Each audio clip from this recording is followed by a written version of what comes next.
Kali ini kita akan membahas tentang Service Value System. Sebenarnya apa sih Service Value System itu? Service Value System atau SVS adalah arsitektur baru dari ITL versi 4. SVS berbicara tentang berbagai komponen dalam proses pengiriman layanan. Jadi, SVS ini menciptakan bersama secara fleksibel untuk menciptakan nilai bagi pengguna atau pelanggan akhir.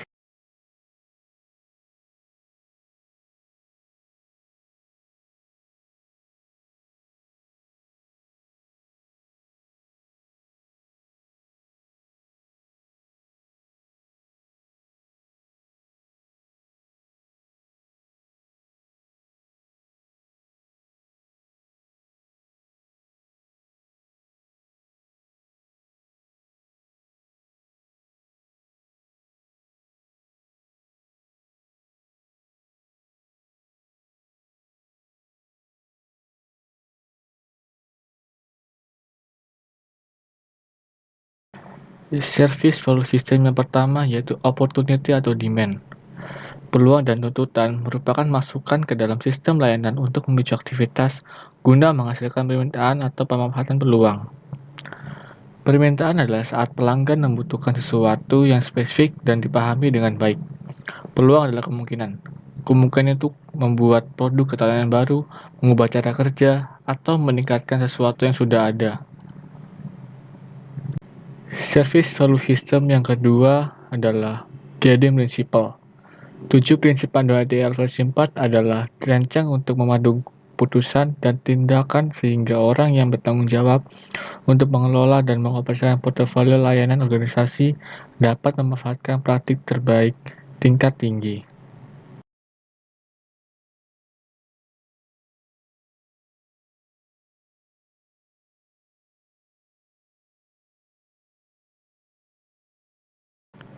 Service Value System yang ketiga adalah Governance.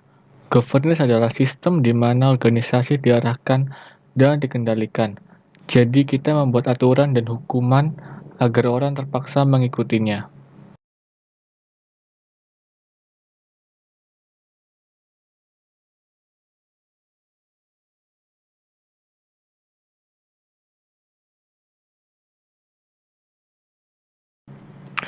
Service Value System yang keempat adalah Service Value Chain atau biasa disingkat dengan SVC. SVC adalah model operasi yang menjadi inti dari SVS ini. SVC mendefinisikan 6 jenis aktivitas utama di mana setiap aktivitas aliran nilai dapat dipetakan. Aktivitas SVC saling berhubungan untuk memberikan produk atau layanan kepada pelanggan.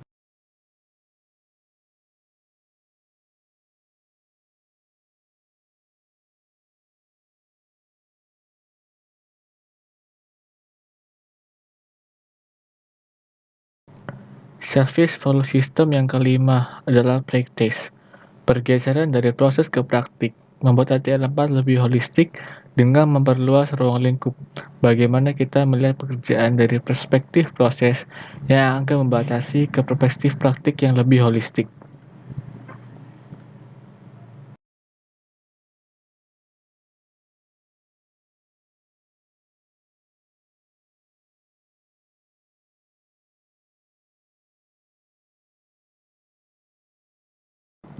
Service Value System yang keenam adalah Continual Improvement. Continual Improvement adalah peningkatan berkelanjutan harus diterapkan di semua bidang manajemen layanan mulai dari tata kelola dan strategi hingga operasi.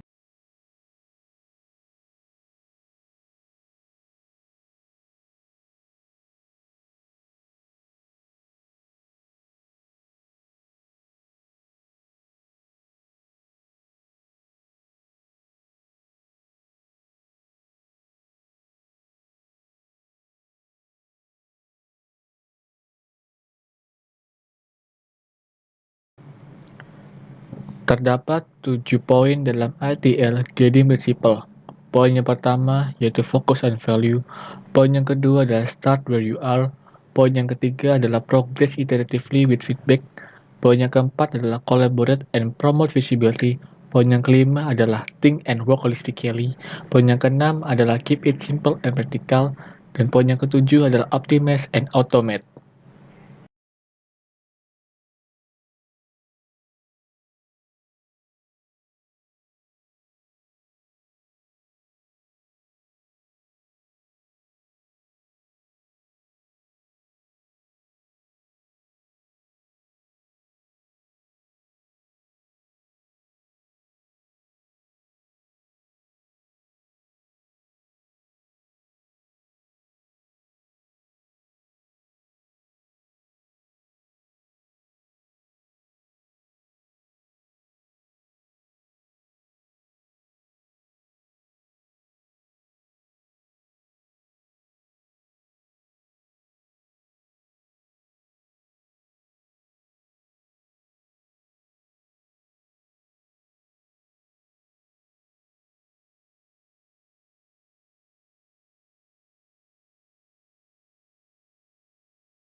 Guiding Principle ITL yang pertama adalah Focus and Value.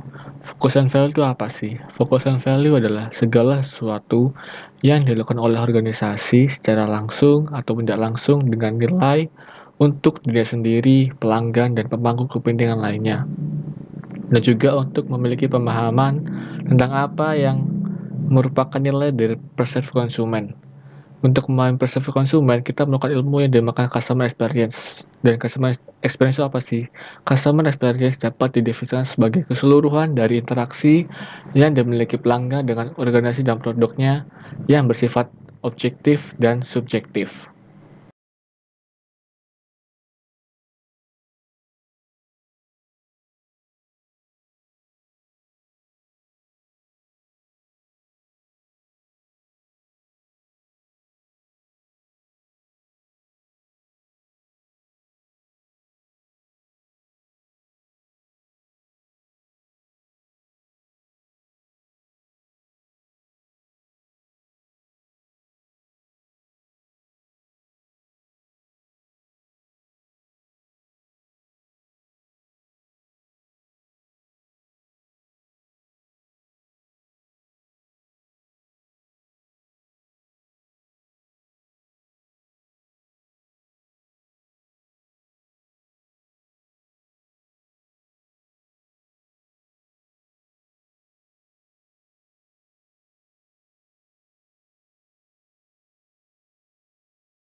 Berikut beberapa saran untuk menerapkan prinsip focus on value. Saran yang pertama, yaitu mengetahui bagaimana konsumen layanan menggunakan setiap layanan yang kita sediakan. Saran yang kedua, mendorong fokus pada nilai di antara semua staf. Yang ketiga, fokus pada nilai selama aktivitas operasional normal serta selama inisiatif perbaikan. Dan saran terakhir, yaitu sertakan fokus pada nilai dalam setiap langkah inisiatif peningkatan apapun.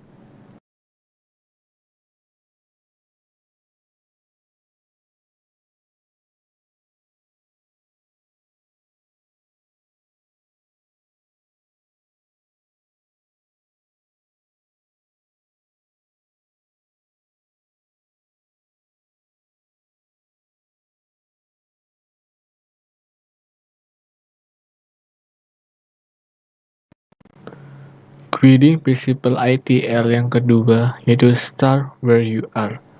Start Where You Are yaitu suatu keputusan yang diambil berdasarkan informasi secara akurat dan keputusan yang diambil digunakan untuk mendukung analisis agar tidak menimbulkan bias dan risiko dalam mengambil suatu keputusan.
Berikut ada beberapa saran untuk menerapkan Start Where You Are.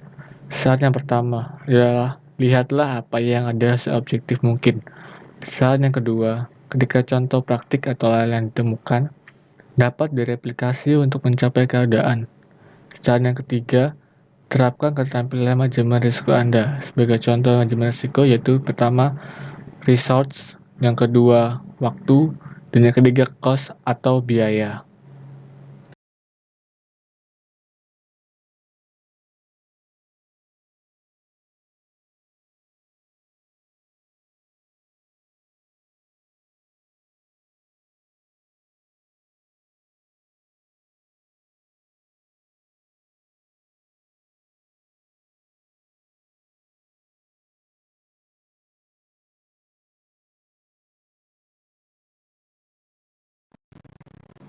Guiding principle yang ketiga yaitu progress iteratively with feedback, yaitu tidak melakukan semua iterasi sekaligus, namun semua iterasi harus dievaluasi kembali agar tahu apakah berpotensi dikaji ulang, agar setiap perubahan fokus pada nilai tidak hilang.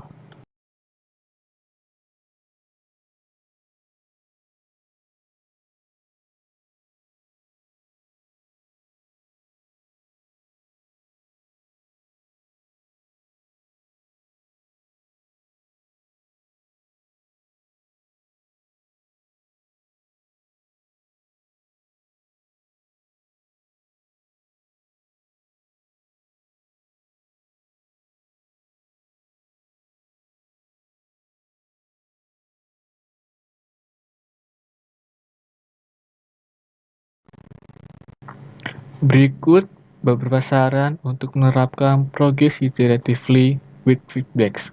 Saran yang pertama, pahami seluruhnya, kemudian lakukan sesuatu. Yang kedua, ekosistem terus berubah, jadi kita harus melakukan balik, yang dimana umpan balik itu sangat penting.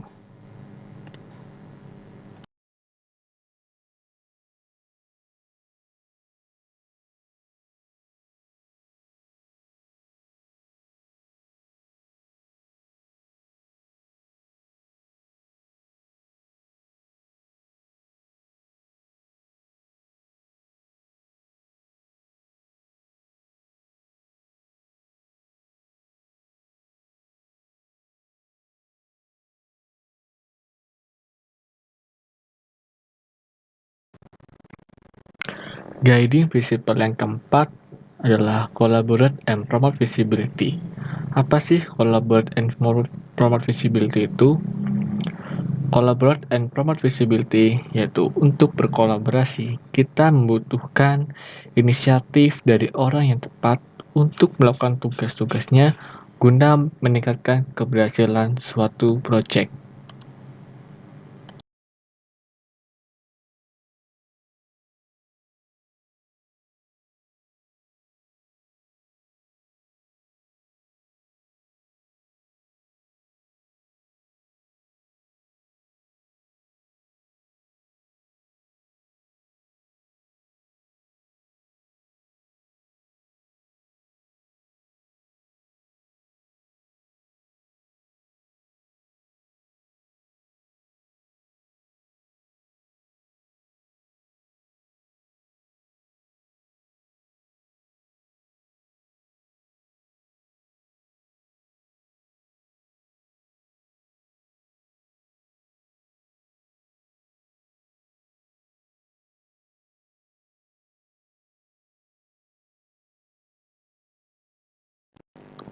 Berikut ada beberapa saran untuk menerapkan collaborate and promote visibility.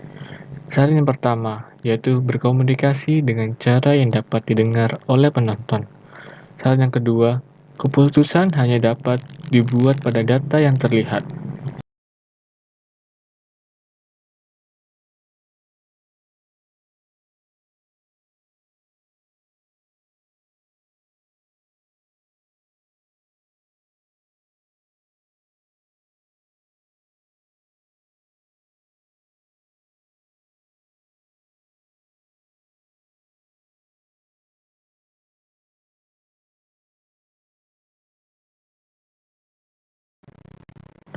Guiding principle yang kelima adalah think and work holistically.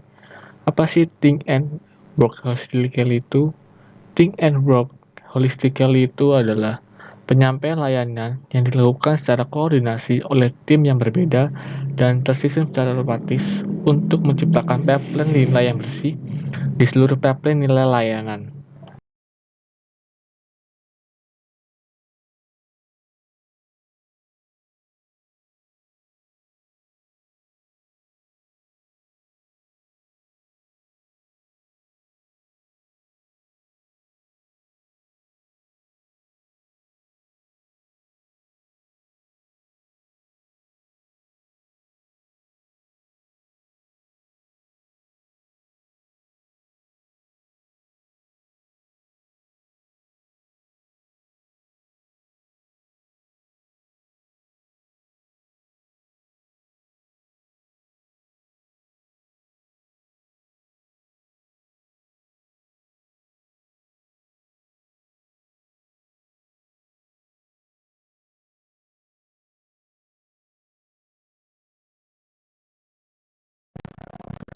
Berikut beberapa saran untuk menerapkan think and work holistically. Saran yang pertama, yaitu otomasi dapat memfasilitasi kerja secara holistik. Saran yang kedua, kolaborasi adalah kunci untuk berpikir dan bekerja secara holistik.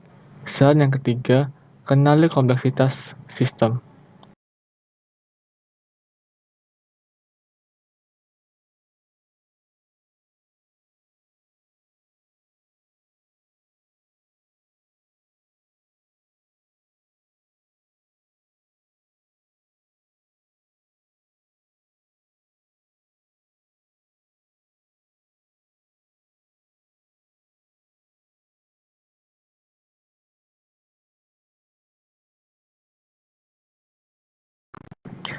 Jadi prinsipal yang keenam ialah keep it simple and practical.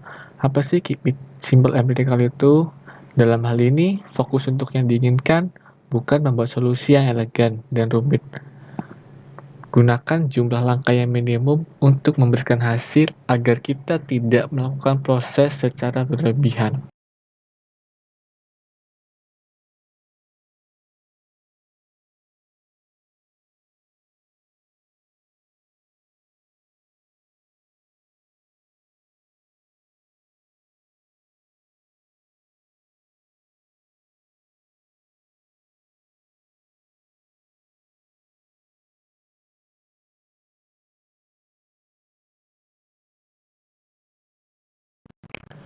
Berikut beberapa saran untuk keep it simple and practical. Saran yang pertama, yaitu memastikan nilai. Saran yang kedua, kesederhanaan adalah kecanggihan yang tertinggi. Saran yang ketiga, lakukanlah lebih sedikit hal, tetapi lakukan dengan lebih baik. Saran yang keempat, hormati waktu orang-orang yang terlibat. Saran yang kelima, lebih mudah dipahami, lebih cenderung mengadopsi. Saran yang keenam, kesederhanaan adalah cara terbaik untuk mereka penanganan yang cepat.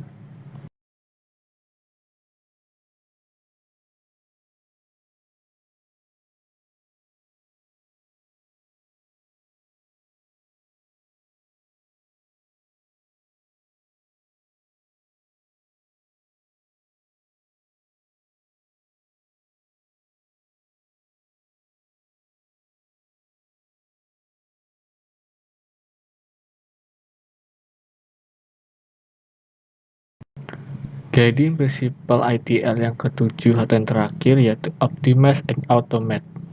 Apa sih optimize and automate itu?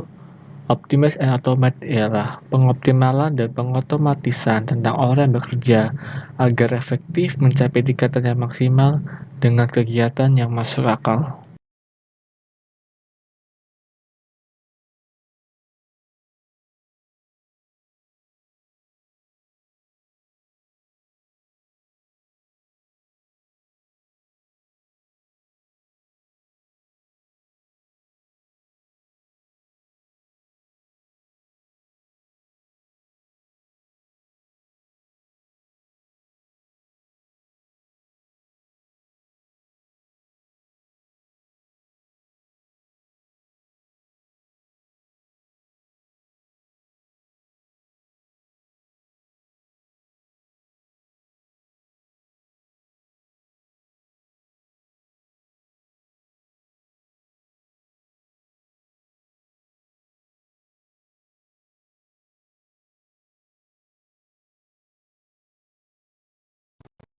Berikut beberapa saran untuk optimize and automate.